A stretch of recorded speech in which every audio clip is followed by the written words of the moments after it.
Happy Pride and celebratory Juneteenth. This is a month when we stop and we're able to celebrate the liberation of both queer and black liberation, but also pause and remember how much further we have to go. And so today we celebrate and we remember the journey that has been and the journey that will be, right? We do this week as we're in a summer series on the parables of Jesus, and today we're going to be talking about an ancient parable story that sort of reveals deeper truths and stories that we've been talking about through this whole series. And it's about a sheep and a shepherd. When I was a kid, I would visit my cousin's farm, and on that farm there was a sheep. Well done. Those of you who are taking the all-church survey right now, put it away. Be present. Do that later on the subway. And on this farm, there was a sheep, E-I-E-I-O, and I would always go, and I would want to, get these sheep to listen to me, because it was like my cousin had a superpower. I would go and I would stand at the sheep pen, and I would look in and I would call their names, and I would beckon for them to come out and to follow me or to listen to me or do what I wanted, and they wouldn't. They would just stay in there. They would not come out. But as soon as my cousin came up and he would call their names, they would come out of that sheep pen and right to him. He would open the gate. They would follow him wherever he went, because they knew wherever he would lead them was going to be to the greenest land on the farm. And this is how they cut their grass. Every day he would lead them to a different area and they would feast, and then the next day he'd lead them to another area with this beautiful green, luscious grass. And I thought it was amazing. I just wanted the sheep to also follow my voice and do what I said, because I was the bossy cousin. So instead I would just tell my cousin what to do, and then he would tell the sheep what to do. In our text today in John chapter 10, Jesus uses the relationship between a sheep and a shepherd to describe our relationship with the divine. Let's read it together. I invite us to stand on our feet, if you would. In some traditions, people will read the gospel reading together while standing, and I think it helps us all sort of comprehend at times even better as well. So we'll read this aloud all together in one voice. I tell you the truth, anyone who sneaks over the wall of a sheepfold rather than going through the gate must surely be a thief and a robber. But the one who enters through the gate is the shepherd of the sheep. The gatekeeper opens the gate for him, and the sheep recognize his voice and come to him. He calls his own sheep by name and leads them out. After he has gathered his own flock, he walks ahead of them, and they follow him because they know his voice. They won't follow a stranger. They will run from him because they don't know his voice. Those who heard Jesus use the illustration didn't understand what he meant, so he explained it to them. I tell you the truth, I am the gate for the sheep. All who come before me were thieves and robbers, but the true sheep did not listen to them. Yes, I am the gate. Those who come in through me will be saved. They will come and go freely and will find good pastures. The thief's purpose is to steal, kill, and destroy.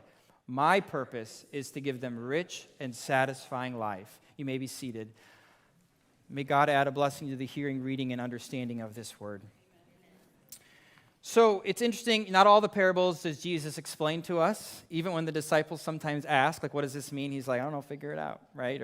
Or talk about it amongst yourselves, or it means many different things. He doesn't always provide an example or the explanation, but in this particular parable, he does do that. I think it's interesting when you read this particular parable to realize that we are really far out of the context in New York City of sheep and shepherd. While there was normal custom, of course, for there to be sheep running through the streets and through the fields there, we have rats running through ours. And so I think that it's probably worthwhile just explaining a little bit of historical context for this particular illustration. So I would like us to learn a little bit from Adis Boinarb, who help us understand shepherding in the Middle East. So something that's kind of interesting to know about sheep. Sheep will sleep all night in their pen, in the protection of their pen, because quite frankly, if they don't have a pen and they're in an open field, they're much more vulnerable, right, to prey and attack, and also be stolen, but also for their predators to come and get them in the night. And so they stay in this pen. It tries to keep it as tight and needy and clean as possible. And as they sleep all night, and as the sun begins to rise, so do they. And they get more and more anxious and more excited because they haven't eaten all night. And then you begin to hear them stir and begin to hear them baa. You begin to hear them sort of move around in there, waiting to be let out, led to a lush full of grass, somewhere shady where they can rest, maybe beside a peaceful stream. But what I think is even more interesting is a baby sheep. When a baby sheep is born, they have to attune their ear to the whispers of the shepherd, to the voice that they're supposed to listen to and follow. So when the shepherd would normally come in the morning and call their names, and they would all come running out, ready to follow the shepherd, often the baby sheep doesn't quite know what's happening and doesn't quite know what voice to listen to, or that that's a voice that they should follow. So usually the baby sheep, and maybe you've seen this if you've watched anything to do with animals and sheep, perhaps you've gone to a petting zoo as a child, I don't know. Our virtual members, maybe you live in rural places and you know more about what this would be. But that sheep, as it begins to try to get out of the pen, and it hears the names being called, it begins to sort of ram against the sides of the walls, and you can hear it let all these little cries out, because it's trying to sort of find its way and follow its voice and figure out what to do and how does it get out. And then even as it begins to wander out and begin to follow the shepherd, its ears are still not quite accustomed to the voice of the shepherd. And so they can sort of wander off, and the shepherd has to redirect and guide them, both perhaps with a staff or a hand or just with their voice. It takes time for these baby shepherds. But also, sometimes you may get a new sheep to become part of a new flock. Perhaps this is because the flock is sold, or because perhaps somebody dies, the shepherd dies, but the sheep are still alive. And so somebody has to come and replace who will care for the sheep. I don't know if you know this, but sheep are pretty dumb. And sheep will only do and go where you guide them. If you don't guide them to greener pastures, they will not go find them on their own. They require someone to guide them, to care for them. And what I think is interesting when I hear that idea of the shepherd having to sort of train the ears of a new sheep amongst the people, amongst the herd, or whether that's a baby sheep or a grown sheep, I can't help but stop and think about how we often have to train our ear to who we should listen to and not listen to in this world. The voices that will lead us astray, and the voices that will lead us to a life satisfying and abundant, as Jesus says he leads us to. Let's read this a little bit, break it down here. We began reading today in chapter 10, verse 1. It says, Jesus says, I tell you the truth, anyone who sneaks over the wall of a sheepfold rather than going through the gate must surely be a thief and a robber. Now, he translates what this means for us a few verses later in verse 8. He says, all who came before me were thieves and robbers. Okay, so who are the thieves and the robbers? All who came before Jesus. But the true sheep did not listen to them. Verse 10, the thief's purpose is to steal, kill, and destroy, but my purpose is to give them a rich and satisfying life. So who are the thieves in this story sneaking into the sheep pen? Perhaps they are those who promote beliefs and practices that dehumanize. That was on point. This isn't, it was like, are we ending the sermon? Do we not like that? Is that not good? Dehumanize. So this, I realized, dehumanize. This isn't, you hear me preach about this pretty often, like how we can live in relationship with people who are different than us. This isn't about people who just think differently than us, or who preach or believe certain things maybe are different, or hold different politics than us. This isn't a debate about seven-day creationism or evolution. This isn't a debate about the disputed letters of Paul, or if things are predestined or not. This isn't a debate about if Jesus is coming back, or if there's a heaven or hell we've been talking a lot about. That's not what this is a debate about. This is a debate about who are the people that promote ideals and beliefs that dehumanize someone. I think for me, that's where I've come to draw the line. I can have a lot of different beliefs and theological opinions with somebody, but the minute that your belief isn't just a difference in opinion, but it actually dehumanizes someone, that's where I draw the line and I speak up. That's where I draw the line. It doesn't mean that I won't be in relationship with you, but guess what? I'm going to be really cautious with you. We're going to have a lot of hard conversations. I'm going to call you to think about things maybe in a way that's more thoughtful, because maybe you don't see how your dehumanizing beliefs are causing harm. So there's differences between certain beliefs and thoughts and dehumanizing belief. And I think Jesus is calling us in this to sort of think about what are the beliefs that steal, kill, and destroy someone's life and joy. If something steals, kills, and destroys someone's life and joy, this is where Jesus is not in it. This is where it's the thief in the night coming to steal, coming to kill, coming to destroy your humanity.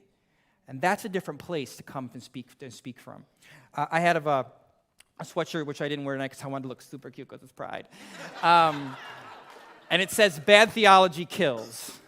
And it's from a book written by Kevin Garcia, and he talks about how bad theology really causes harm to the flock. He says, this is a quote about the book, and I'm going to recommend the book for those of us who are trying to make sense of maybe the bad theology that we've been ingrained with. He says, "Kevin dives into some of the most common toxic belief patterns that are killing our communities, showing you how to undo them and how to create new and better theology, to lead you back into your spiritual authority.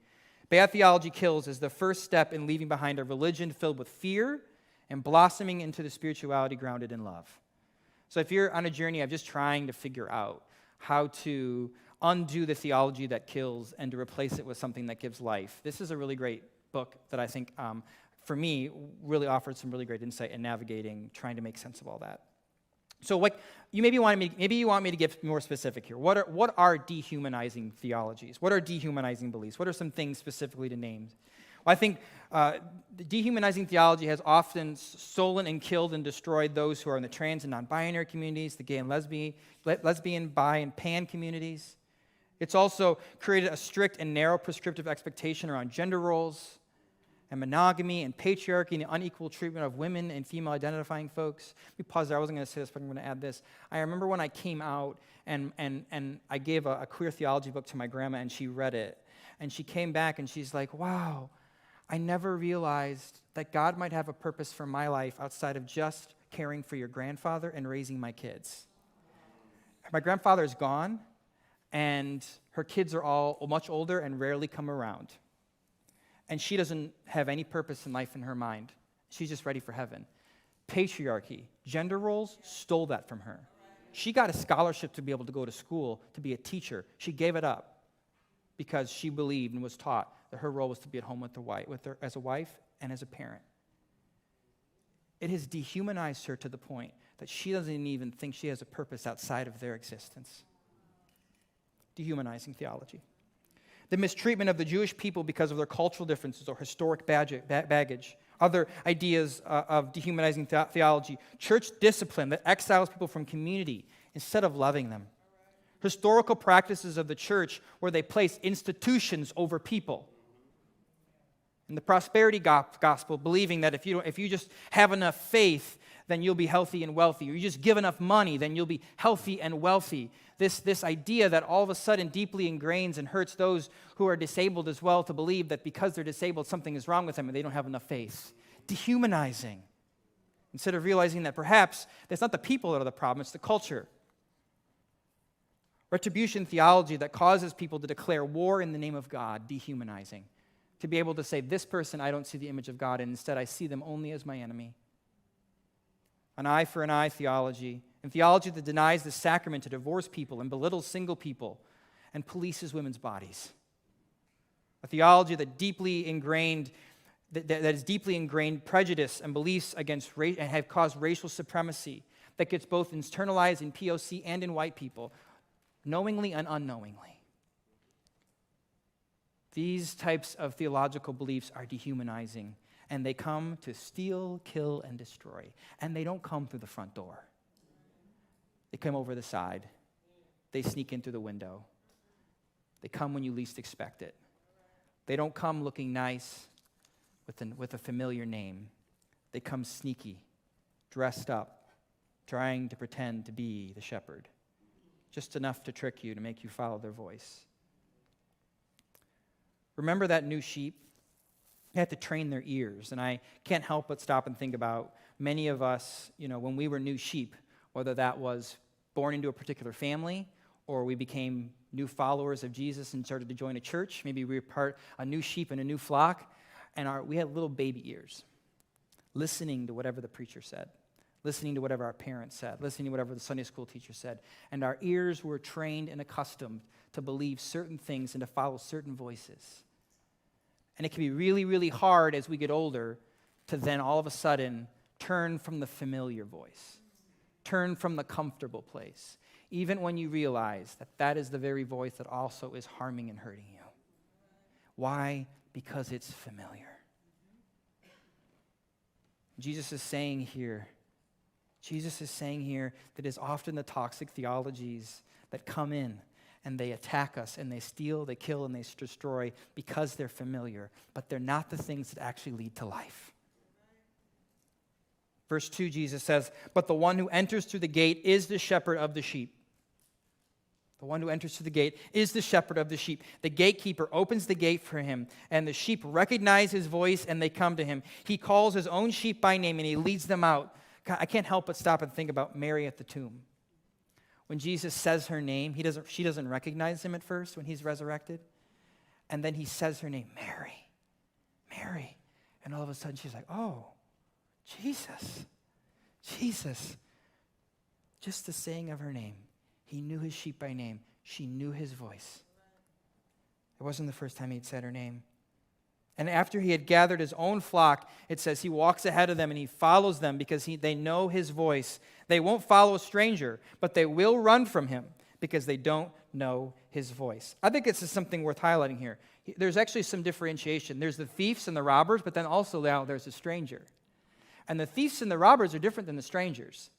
When I wanted to get those sheep to come out of that pen with my cousin, I wasn't a thief and a robber. I wasn't taking them back with me to the city. That wasn't going to happen. I wasn't interested in that. I just wanted them to listen to me. All right? I was a strange voice to them. I wasn't a thief and a robber. I was just a stranger. I was an unfamiliar voice that they weren't sure if they could talk to. And the unfamiliar voice, what that does, that unfamiliar voice, it causes confusion. It causes disruption. And so not everybody in our lives who shaped us or that we come across or the churches we've been a part of, not all of them were thieves and robbers out to hurt us with dehumanizing theology. Some of them were just strangers. Some of them just didn't know what they didn't know. I didn't know what I didn't know at 5 years old, calling to this sheep and how to get them to listen, how this worked. But I was calling. I didn't know it was actually causing them anxiety and stress because they didn't know who was right outside and if that person caused them harm or not. Sometimes people don't know what they don't know. They don't know that their words are causing confusion and disruption and angst and anxiety and tension and pain, but they are. It's the strange voice that calls with good intentions, but only causes confusion. Jesus is saying here that there are a lot of voices that are happening in this context when he's preaching. He says there's Pharisees, and there's Sadducees, and there's religious zealots, and there's Roman officials, and there's high priests, and there are people in power who are more fixated on protecting their institutions than their people. And I can't help but stop and pause and think about that after watching the Hillsong documentary. I can't stop and think about that and think about the 2 churches that were expelled from the Southern Baptist denomination just a few weeks ago because they had 2 female pastors of those churches, and they decided it was time to clean house, and we couldn't have female pastors.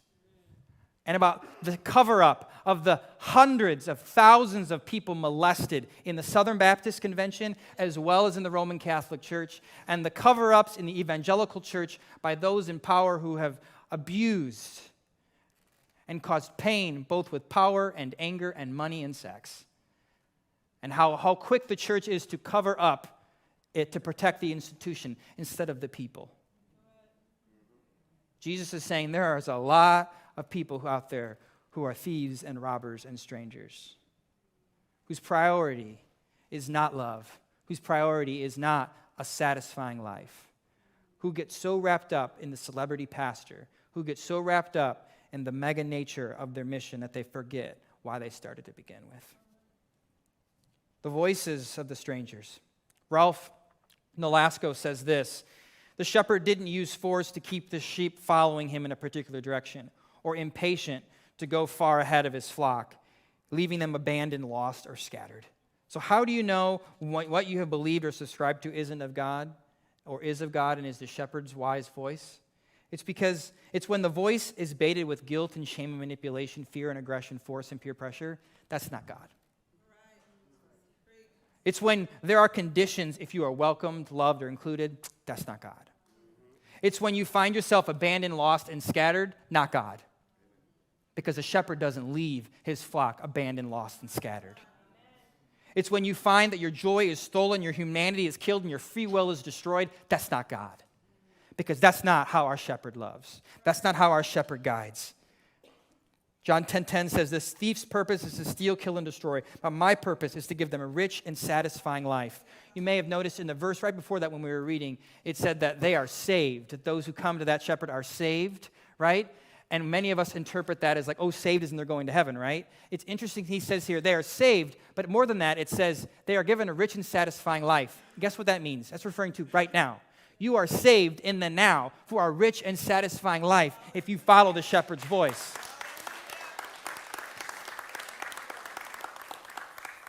I've said this before, but I'll say it again. When Austin and I got back from Mexico City, I can't help but I had to share this illustration again because when we got back from Mexico City, I couldn't stop thinking about this little boy who I saw walking through the crowd, got separated from his dad. There were tons of crowds of people, and I could hear the father calling his son's name.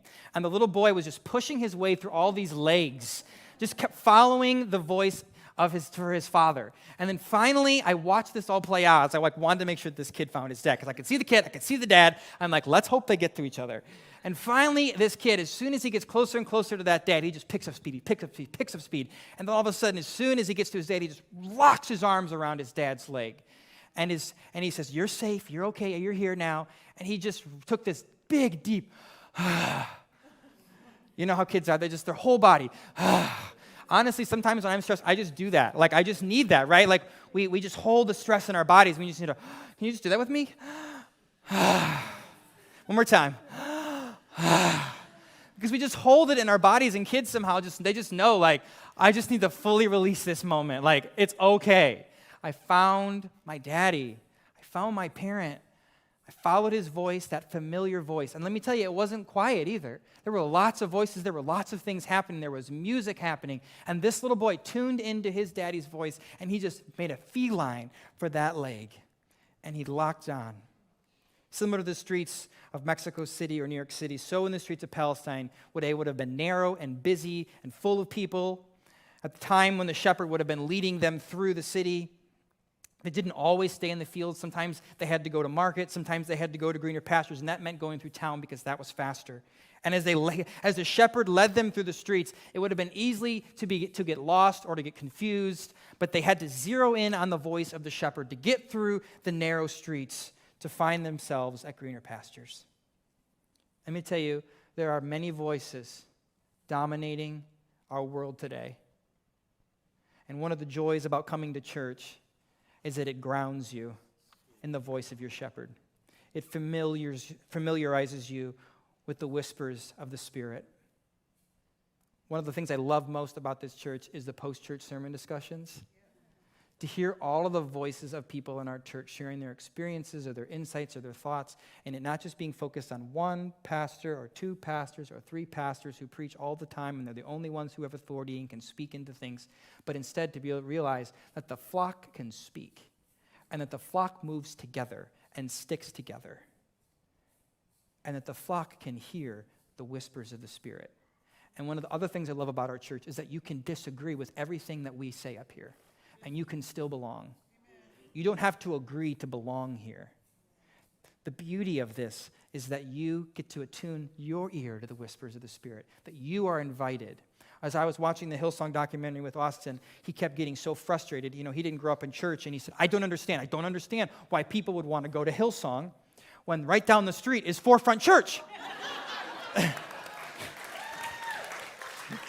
He's like, all these young people, like, they want a gay affirming church. Red Rover, come on over. Like, I don't understand why are they not there? And I said, honestly, there are many reasons, but one of the reasons that I know that for me, why I stayed so long was because it was comfortable not having to think about everything and every little detail and every little belief. Somebody just told me.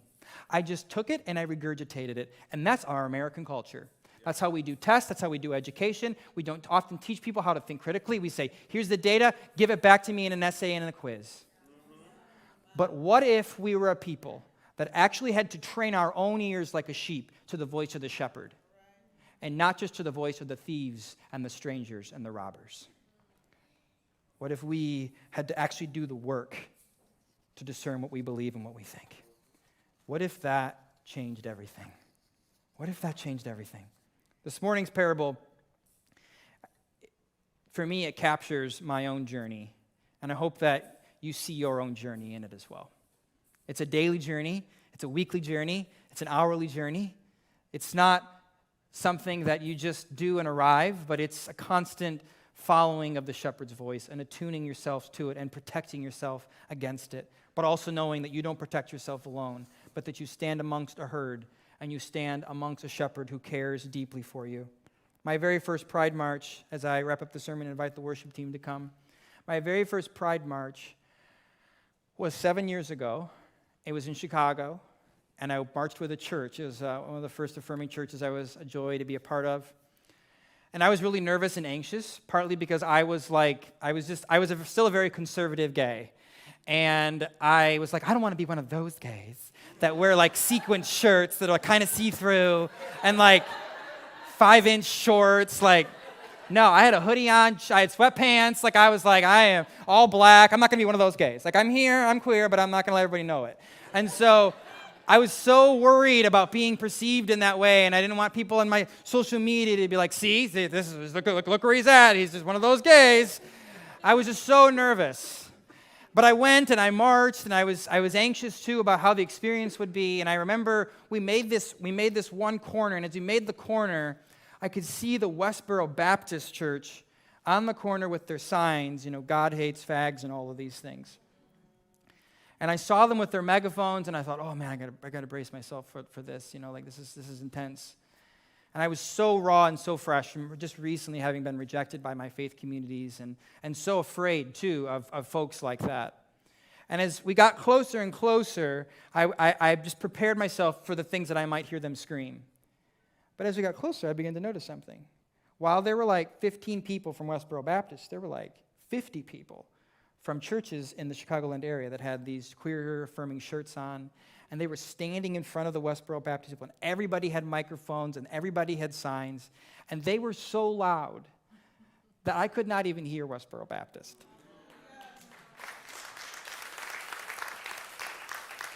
Their shirt said, "Love is louder," and they were louder that day. And as I made that corner, I kept thinking, I wonder, all of the queer people who aren't churched, that are walking by here today, I hope that they see these churches that showed up to say, no, you are not going to be the only voice that the queer community hears. Church, that is our call. There are people in churches who are dehumanized, not just for queer stuff. I hope you've seen that in this sermon today, the things we've talked about.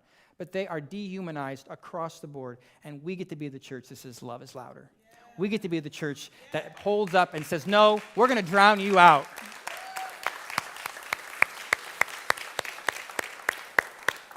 We're going to help people attune their voice to the shepherd's voice, to the voice of love and a life full of joy and satisfaction. As we come to the communion table today, we will receive the gifts of communion. But as we do that, I'm going to invite those who might be interested in coming out today. Come out of the sheep pen. Come out, gay, lesbian, trans, poly, whatever it may be, asexual. If you feel like you just want to let the world know, if you feel like the church is the place that silenced you and told you could never come out, you could never claim your identity, maybe you're already out, but you just want to be able to find the healing of standing in a church to be able to say, in this church, in this place, I'm going to say this thing about myself and know that I am safe and it is good and it is beautiful. That can be healing when you have spent so much of your life in a church where you couldn't say that, where you were silenced and quieted. So even if you are out, and it would just be healing to come up here and say, church, I'm queer. Church, I'm gay. Church, whatever it is. I trust that it would heal something inside of you today. Would you listen to the whispers of the shepherd calling you out, calling you to come out and to follow God to a greener pasture? As you come, you receive the elements. There's both juice and cracker. For those of you who are interested in coming out, you can gather on the side of the stage. We have little flags for different people who identify different ways. And when you come up, you can hold that and share that aloud on the mic. But we would love for you to just come out and share that with Reverend Vanitas. She'll meet you over here and just get you comfortable and ready and explain kind of what will happen when you come up and just help you take a breath and celebrate with you. So you'll grab your elements if you're interested in coming out. The rest of you, take your elements back to your chair. Hold them. Please don't take them yet. Let's take them together. Communion is a communal experience. Get it? And so we want to be able to do that and celebrate in that together. I invite you now to come, receive the elements, and know that you are loved.